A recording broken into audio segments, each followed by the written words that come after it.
Starting है और first video आपके सामने है। इससे पहले हम लोगों ने जो भी अपनी क्लासेस को पूरा किया था वह नेक्स्ट ईयर में पूरा किया था, लेकिन सभी पेड बैच थे जिसके वीडियोज आपको दिखाई नहीं पड़ रहे हैं। आज आपका 4 अप्रैल है और 4 अप्रैल से आपके सभी वीडियोज स्टार्ट किए जा रहे हैं। पीके बैच की कक्षाएं आज से आपकी शुरू हो जाएंगी और इसमें आप एंट्री करने के लिए हमारे नंबर नीचे डिस्क्रिप्शन में दिया गया है 8887974395 पे आप हमें व्हाट्सएप करके हमारे साथ जुड़ सकते हैं।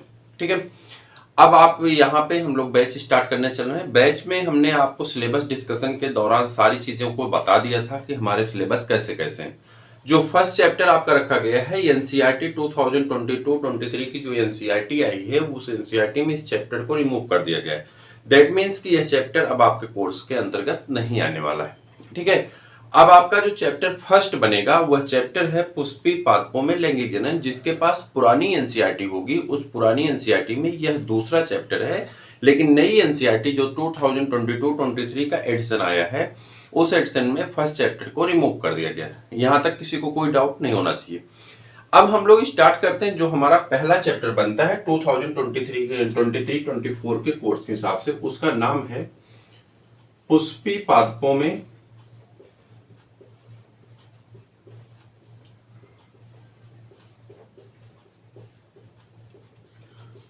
लैंगिक जनन, सेक्सुअल रिप्रोडक्शन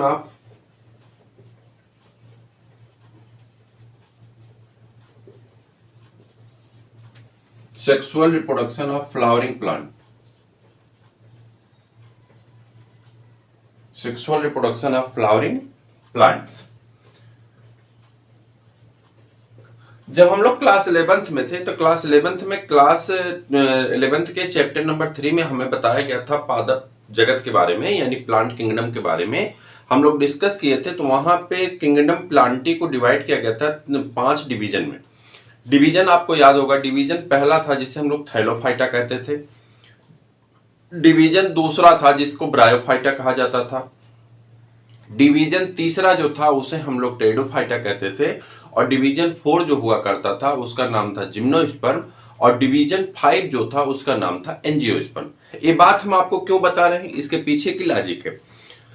जो आपका डिवीजन जिम्नोस्पर्म तक का, यानी थैलोफाइटा, ब्रायोफाइटा, टेरिडोफाइटा, जिम्नोस्पर्म, यहां तक के किसी भी पौधे में पुष्प का निर्माण नहीं होता है।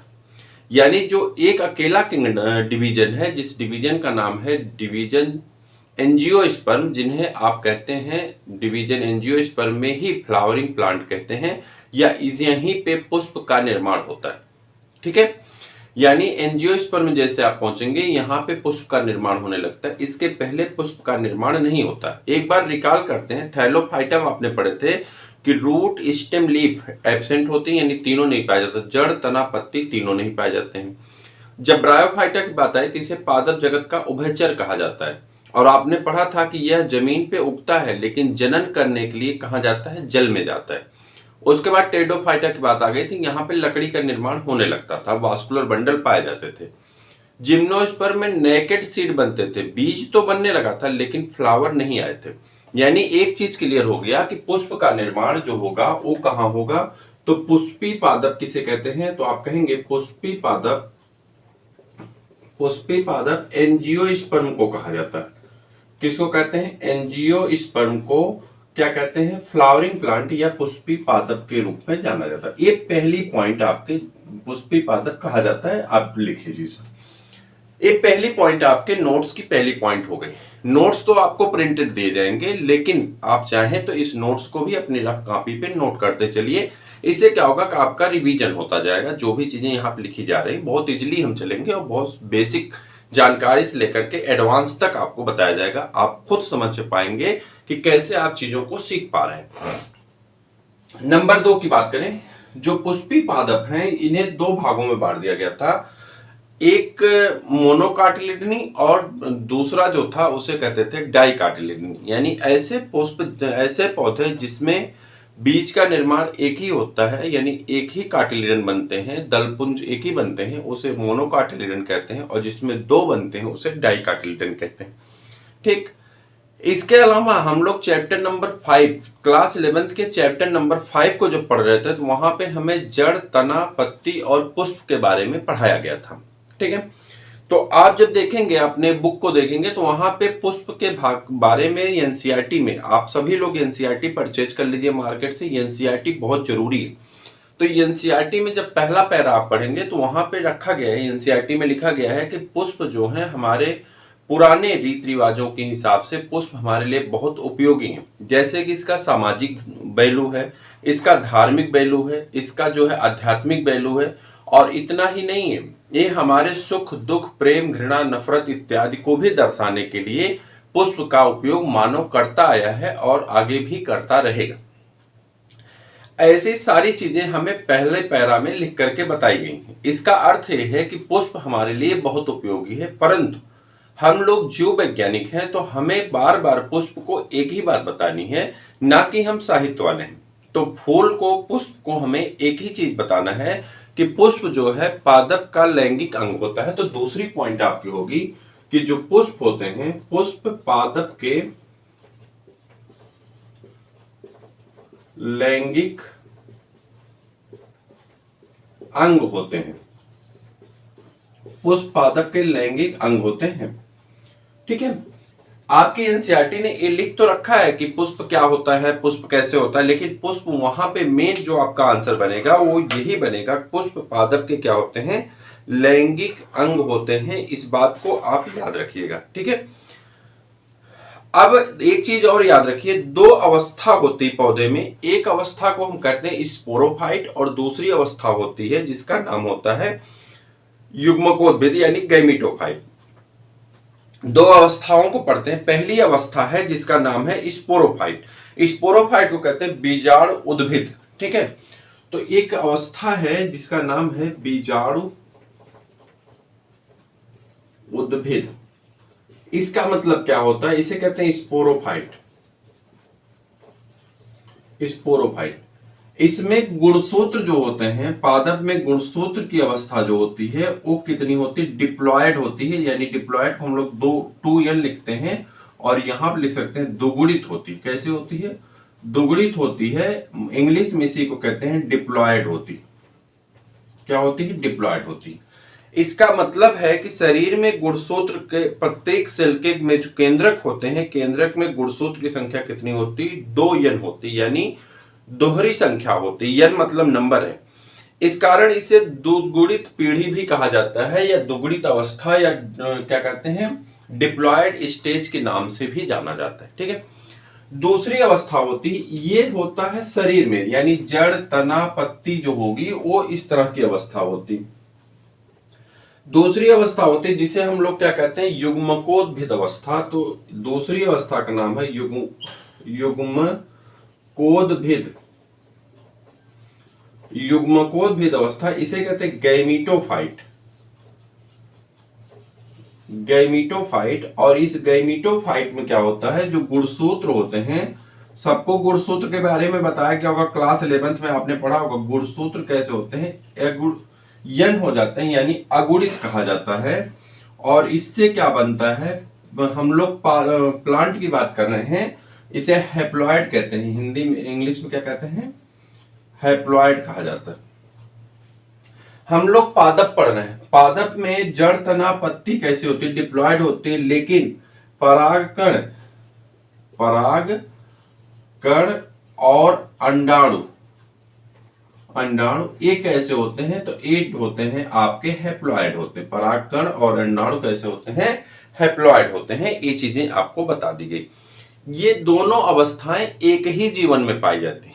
ये दोनों अवस्थाएं एक ही जीवन में पाई जाती। सपोज करिए मनुष्य पे आपकी जो अवस्था है, आपके शरीर में जो अंग हैं, ये सभी अंग कैसे हैं, डिप्लॉयड। आपके शरीर के जो अंग हैं ये कैसे हैं, डिप्लॉयड है। लेकिन जैसे ही आपके शरीर में स्पर्म का निर्माण होने लगेगा, अगर पुरुष है और मादा है, ओवा का निर्माण होने लगेगा, तो वह स्पर्म और ओवा दोनों कैसे हैं, हैप्लॉयड है। यानी वहां पे क्रोमोसोम नंबर कैसे हो जाते हैं, रिड्यूस हो जाते हैं।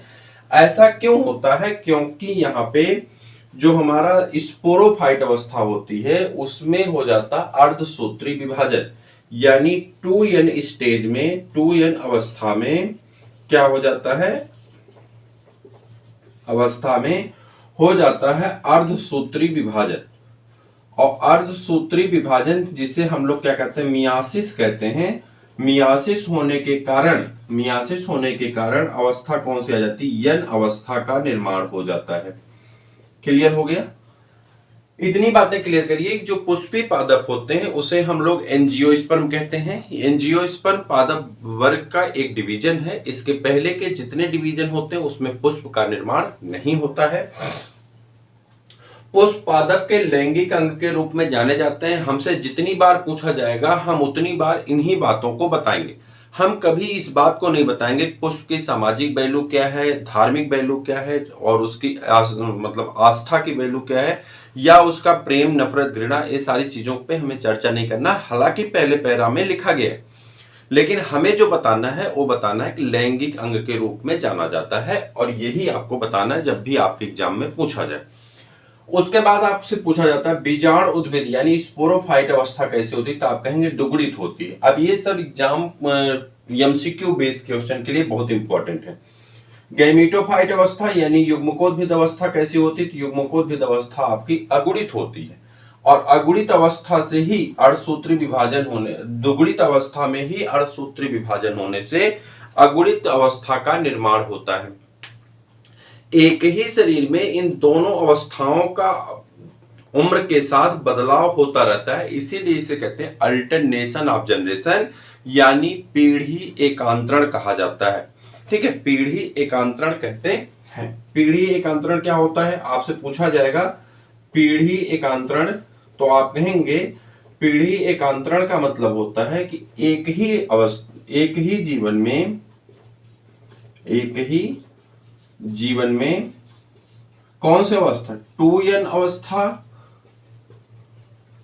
एक ही जीवन में 2n अवस्था और n अवस्था का बनना, n अवस्था का बनना क्या कहलाता है, पीढ़ी एकांतरण कहलाता है। पीढ़ी एकांतरण कहलाता है। ठीक है, इतनी बातें क्लियर हो गई, इतनी बातें समझ में आ गई होंगी सबको। हमको लगता है इसमें कुछ नया नहीं था। ठीक, अब आगे बढ़ जाते हैं जहां से आपको पढ़ना है। ठीक, ये आपके चैप्टर की शुरुआत है। आगे पहली हेडिंग आएगी, लेकिन उसके पहले कुछ चीजों को समझना है। उन चीजों को समझ लें फिर आगे बढ़ जाते हैं। ठीक है, इसको इरेज कर देते हैं। आप नोट कर चुके होंगे, चाहे इसके साथ ले लीजिए।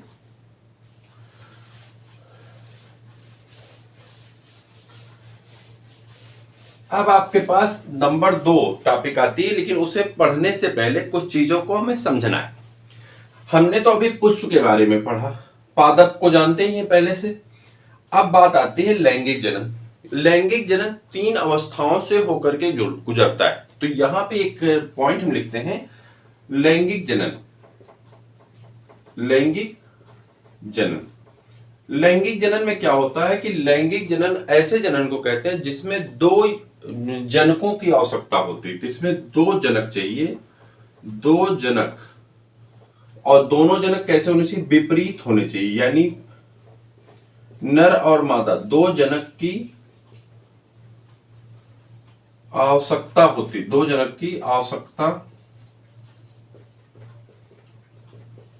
होती।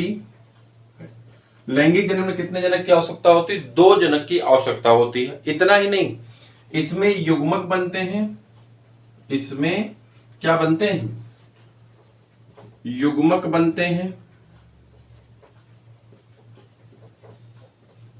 युग्मक संलयन होता है।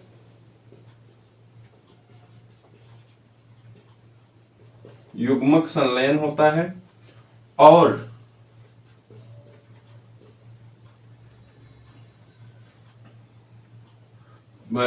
यहां पे चूंकि पादप है तो इसमें हम कहेंगे फल और बीज का निर्माण होता है।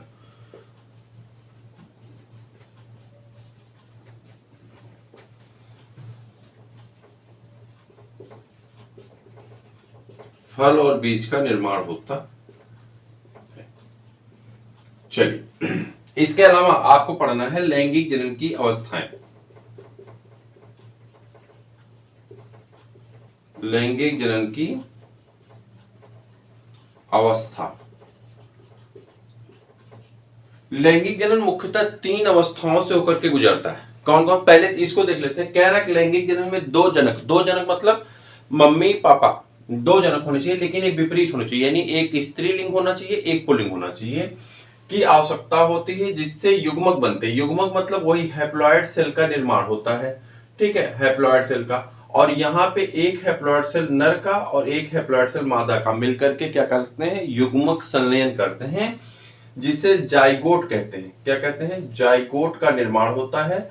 और जो जाइगोट बनता है, एक्चुअली में होता है तो जाइगोट का निर्माण, लेकिन चूंकि पादप था तो हम लोग लिख दिए फल और बीज का निर्माण होता है। यहां तक कोई डाउट नहीं होना चाहिए। अब कह रहा है कि 3 अवस्थाओं से होकर के गुजरता है लैंगिक जनन। पहली अवस्था होती है, पहले से पहले लिखिए दूसरी अवस्था को। दूसरी अवस्था को कहते हैं निषेचन। क्या कहते हैं, निषेचन। अब पहली अवस्था हो जाएगी निषेचन पूर्व घटना, या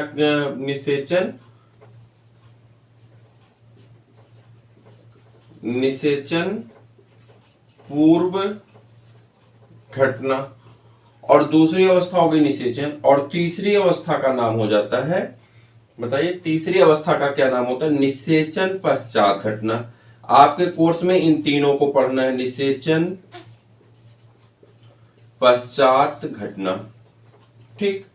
इसे कहा जाता है, इसे निषेचन पूर्व घटना में 2 काम होता है, पहला होता है और दूसरा, 2 काम होता है। इन दोनों काम को एक एक करके समझेंगे। पहला काम होता है गैमीटोजेनेसिस, यानी युग्मक निर्माण। युग्मक निर्माण जिसे कहते हैं गैमीटोजेनेसिस।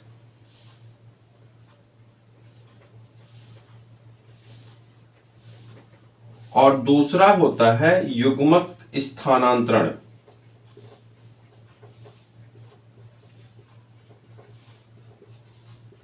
युग्मक स्थानांतरण जिसे कहते हैं गैमीट ट्रांसफर।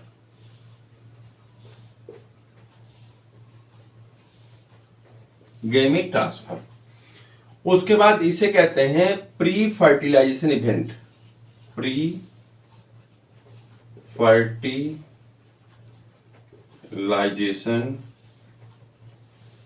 इवेंट, और इसको कहते हैं फर्टिलाइजेशन। कहीं कहीं पे यस से लिखा रहता, कहीं कहीं पे जेड से, घबराइए मत। उसके बाद होता है पोस्ट फर्टिलाइजेशन इवेंट, जहां पे आपकी घटना आती है, जिसमें पहली घटना होती है जाइगोट फॉर्मेशन, यानी युग्मनज निर्माण।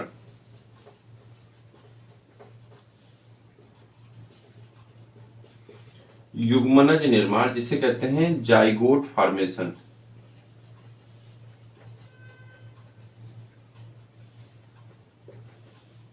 और दूसरा हो जाता है भ्रूणोद्भिद।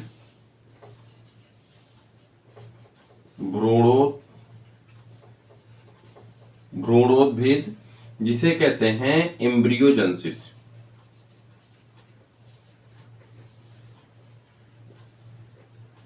एम्ब्रियोजेनेसिस। लैंगिक जनन की जो अवस्थाएं हैं या लैंगिक जनन के लिए जो घटनाएं होती हैं, वह घटनाओं को बांटा गया है। कितनी घटनाओं में बांट दिया गया है, तो इन्हें बांट दिया गया 3 घटनाओं में। पहली घटना होती है निषेचन, सेकेंड घटना होती है निषेचन। निषेचन से पहले होने वाली घटना को कहते हैं प्री फर्टिलाइजेशन इवेंट, यानी निषेचन पूर्व घटना।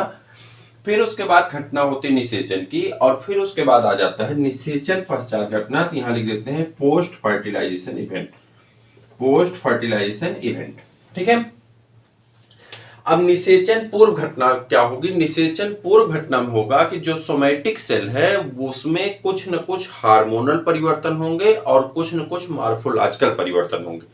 2 परिवर्तन होते हैं, हार्मोन के द्वारा कुछ परिवर्तन होता है, कुछ उसके शारीरिक बनावट में परिवर्तन आते हैं। जैसे पौधे में पुष्प के निर्माण से पहले पुष्प के बनने की जो कली बनने की अवस्था होती है, उसे देख करके आप जान जाते हैं कि फ्लावरिंग होने वाली, यानी पुष्प आने वाला है। जो उसका स्टॉक ऊपर होने लगता है तो आप देख करके जान जाते हैं कि फ्लावरिंग यहाँ पे होने वाली, यानी प्लांट अपने मेच्योरिटी की एज की तरफ बढ़ रहा है, रिप्रोडक्टिव फेज की तरफ जा रहा है। और वह ऐसा क्यों प्रतीत हो रहा है? क्योंकि उसमें आने वाले फ्लावर इस बात का इंडिकेशन है। और वह पुष्प क्यों बन रहे हैं? क्योंकि उसके अंतर्गत हार्मोन में परिवर्तन हो रहे हैं और वह हार्मोन लैंगिक जनन के लिए प्रेरित कर रहा है, और वह लैंगिक जनन को प्रेरित करने वाले के कारण पुष्प का निर्माण होना शुरू हो जाता है। ये अवस्था जब वो अपने तरुण अवस्था को छोड़ करके रिप्रोडक्टिव अवस्था की तरफ जाता है, यानी जनन के लिए तैयार होता है, पुष्प बनाने के लिए तैयार होता है, तो यहाँ पे दो अवस्थाएं आ जाती हैं। पहली अवस्था हो जाती है उसका लैंगिक परिवर्तन हो जाता है, यानी उसमें हार्मोनल चेंजेज हो जाते हैं, और दूसरा उसका मार्फोलॉजिकल कैरेक्टर बदल जाता है, यानी आकारकी में भी परिवर्तन देखने को मिलने लगता है। यहां तक क्लियर है? यानी दो परिवर्तन के कारण पुष्प या पौधा जो है किस तरफ बढ़ रहा है? पौधा जो है रिप्रोडक्शन की तरफ बढ़ रहा है। रिप्रोडक्शन हो उसके पहले उसे क्या करना होगा? कुछ और चीजों का निर्माण करना पड़ेगा। जैसे यहाँ पे पादप के परिप्रेक्ष्य में पढ़ेंगे, युग्मक का निर्माण करना पड़ेगा, यानी इसे क्या करना पड़ेगा? गैमीट बनाना पड़ेगा। ठीक है, इसे क्या बनाना पड़ेगा? गैमीट। गैमीट किसे कहते हैं? सोमैटिक सेल से जो सोमैटिक सेल यानी डिप्लॉयड सेल से हैप्लॉयड सेल या गैमीटोफाइट अवस्था का जो निर्माण होता है, उसी को हम लोग क्या कहते हैं? गैमीटोजेनेसिस या गैमीट का निर्माण। यानी जो शारीरिक कोशिका है, उस शारीरिक कोशिका से लैंगिक कोशिका का निर्माण होना या गैमीट का निर्माण होना, युग्मक का निर्माण होना, युग्मकोजेनेसिस कहलाता है। अब युग्मक हर बार कैसे होंगे? हैप्लॉयड होंगे। युग्मक कैसे होते हैं? हैप्लॉयड होते हैं। अब यह युग्मक नर में होगा तो नर युग्मक बनाएगा, जिसे हम लोग परागकण कहते हैं, और मादा में होगा तो मादा युग्मक बनाएगा, जिसे अंडाणु के रूप में जाना जाता है। तो यहाँ पे दो युग्मक बनेंगे। अगर नर होगा तो नर में परागकण बनेंगे, परागकण बनेगा, और मादा पार्ट होगा तो मादा पार्ट में क्या बनेगा? अंडाणु का निर्माण होगा। ठीक, आप सभी लोग जानते हैं कि जो परागकण होता है या जो नर भाग होता है उसमें मोबिलिटी तो पाई जाती है, यानी गतिशील होते हैं, लेकिन जो मादा भाग होते हैं वह स्थिर रहते हैं। मादा भाग पौधे से जुड़ा रहता है। इसका कारण है कि इसी में फर्टिलाइजेशन होना है और यही बाद में फल और बीज के रूप में परिवर्तित होना है। अगर यही पौधे से अलग हो जाएगा तो फिर इसमें निर्माण नहीं हो सकता। लेकिन नर भाग पौधे से अलग होकर के दूसरे पौधों तक या अपने ही पौधों में पहुंचने का कार्य करते हैं, जिसे हम लोग क्या कहते हैं? युग्मक ट्रांसफर। और यहां पे इसके लिए क्या लिखा जाता है? परागण। क्या लिखते हैं? परागण। यानी परागकण का एक स्थान से या एक पौधे से दूसरे पौधे तक या दूसरे स्थान तक की गति, लेकिन निश्चित गति होनी चाहिए। यानी पहले परागकोश से निकल करके परागकण अपने ही पुष्प के, अपने ही जात के किसी पौधे के पुष्प के स्टिग्मा तक यानी वर्तिकाग्र तक पहुंच जाए, ऐसी अवस्था को हम लोग क्या कहते हैं? परागकण कहते हैं, यानी परागण कहते हैं। फिर से सुनिए, जो हम लोग लिखते हैं, लिखने वाली बात दूसरी है, समझने के लिए चीजों को समझिए। कोई एक पुष्प है, मान लेते हैं कि आम का पेड़ है, आम का पेड़ है, और आम के पेड़ से आम का जो परागकण है वो अलग होता है। वह आम का परागकण उड़ेगा, लेकिन तभी वह सफल होगा जब आम की ही किसी प्रजाति के ऊपर जाकर के स्त्री के वर्तिकाग्र तक पहुंचेगा, तो वह सफल होगा। लेकिन अगर वह उड़ करके नींबू पे गिरता है, अमरूद पे गिरता है, तो फिर वह सफल नहीं होगा, उसकी गति बेकार हो जाएगी, उसका जो सफर है वो बेकार हो जाएगा। इसीलिए कहा जाता है कि ट्रांसफर ऑफ पॉलन ग्रेन यानी परागकण का परिवर्तन होना, किससे? टू द एंथर, एंथर से निकल करके on the stigma of female plant, यानी फीमेल प्लांट के स्टिग्मा तक अगर पहुंच जाता है, फीमेल फ्लावर की स्टिग्मा तक पहुंच जाता है, तो उसी को हम लोग क्या कहते हैं? बताइए, परागण कहते हैं। इंग्लिश में से पॉलिनेशन कहा जाता है। क्या कहते हैं? पॉलिनेशन कहते हैं। अब ये इसकी कंडीशन है कि अगर कोई पुष्प ऐसा है जो कैसा है, कोई पुष्प ऐसा है जो दो लिंगी है, यानी नर और मादा दोनों लिंग एक ही पुष्प में पाए जाते हैं, तो ये अपने ही पुष्प को फर्टिलाइज कर देता है, यानी अपने ही नर मादा भाग आपस में मिल जाते हैं एक ही पुष्प में। कई बार अपने पौधे के दूसरे पुष्प के साथ फर्टिलाइजेशन कर दिया जाता है, जिससे क्या कहते हैं? Cross fertilization. ठीक, और उसके बाद अपने जाति किसी और पुष्प के साथ कर देते हैं, तो उसे क्रॉस फर्टिलाइजेशन कह देते हैं। जैसे कभी उड़ के जाए, अब उड़ के जाने के लिए इसके दो माध्यम हो सकते हैं, यानी इसके गति करने का दो माध्यम होता है। एक माध्यम होता है कि ये किसके थ्रू जाएगा, हवा के थ्रू जा सकता है, पानी के थ्रू जा सकता है। इन दोनों फैक्टर को हम लोग क्या कहते हैं, आजीवी फैक्टर कहते हैं, यानी नॉन लिविंग फैक्टर कहते हैं, एबायोटिक फैक्टर के रूप में जाना जाता है। पहला और दूसरा फैक्टर क्या हो सकता है, लिविंग फैक्टर हो सकता है। एक किसके थ्रू जा सकते हैं, जीवित के थ्रू जा सकते हैं, जैसे मक्खियां ले जाएं, कीट ले जाएं, मधुमक्खियां ले जाएं, तितली ले जाए, भौरा ले जाए, चमगादड़ ले जाए। ऐसे जब पॉलिनेशन होता है तो उस पॉलिनेशन को हम लोग क्या कहते हैं, उस पॉलिनेशन को कहते हैं जीवी पॉलिनेशन या बायोटिक पॉलिनेशन कहा जाता है। ठीक है, इसके बाद आ जाता है फर्टिलाइजेशन। जब नर और मादा गैमीट आपस में मिल जाते हैं तो ऐसी घटना को हम लोग क्या कहते हैं, फर्टिलाइजेशन कहते हैं, यानी आपस में मिलना। उसके बाद क्या होता है, जब नर और मादा गैमीट आपस में मिलते हैं तो युग्मनज यानी जाइगोट का निर्माण होता है। यही जाइगोट विकसित होकर के फल और बीज बनाने के लिए रिस्पॉन्सिबल होगा। अब पुष्प का जो भाग जो है, जैसे ओवरी है तो ओवरी से फल बन जाएगा, और ओव्यूल जो है अंडाणु है उससे बीज का निर्माण हो जाएगा।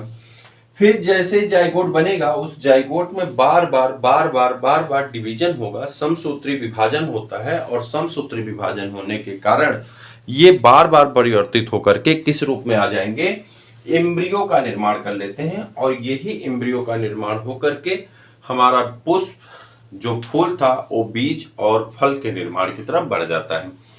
ये इतनी घटनाएं हमारे किसके साथ होती हैं, लैंगिक जनन की अवस्था कह लें, लैंगिक जनन की प्रावस्था कर लें, या लैंगिक जनन की घटना कह लें। अलग अलग नाम से अलग अलग बुकों में दिया गया है, परेशान होने की आवश्यकता नहीं है। हमारी एनसीईआरटी निषेध लिखा है लैंगिक जनन की प्रावस्थाएं या घटनाएं, तो आप उसे भी कह सकते हैं। 3 घटनाओं से गुजरना पड़ता है। पहली घटना होती है निषेचन के पूर्व घटना, यानी निषेचन होने से पहले, फर्टिलाइजेशन होने से पहले जो 2 घटनाएं होती हैं। पहला तो युग्मक निर्माण होगा, तभी तो मिलेंगे, जब तक होगा नहीं तो नर में भी होगा और मादा में भी होगा, दोनों की मैच्योरिटी आएगी।